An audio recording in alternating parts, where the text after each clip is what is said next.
कहा जाए थे कि तन की फितरत बदलती है, मन का बूढ़ा होता है। तन की फितरत बदलती है, मन का बूढ़ा होता है। क्या पुराना कुकर सीटी देना छोड़ देता है? बाबा टेबल चल गई है। बाबा बैठिए ना। बाबा के लिए कहना चाहा गरबा देने मानवे अपने बोलिए अपने के एक मिनट कहीं हमरो बात दिया राजा बाबू जैसे से हमरो पैसे तक बुक के लिए हमें को रुपया छोड़बे नहीं तो हमरो बात ये दिया। बाबा कहा के कहा जिंदगी एक जंग है जब तक बीवी संग है। जिंदगी एक जंग है जब तक बीवी संग है।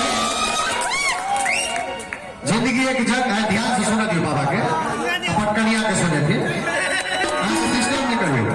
जिंदगी एक जंग है जब तक बीवी संग है। सीता से प्यार किया तो राम बन गए, राधा से प्यार किया तो श्याम बन गए, और आप जैसे बाबा जबरदस्ती प्यार किया तो वही आगे चल करके आसाराम बन गए।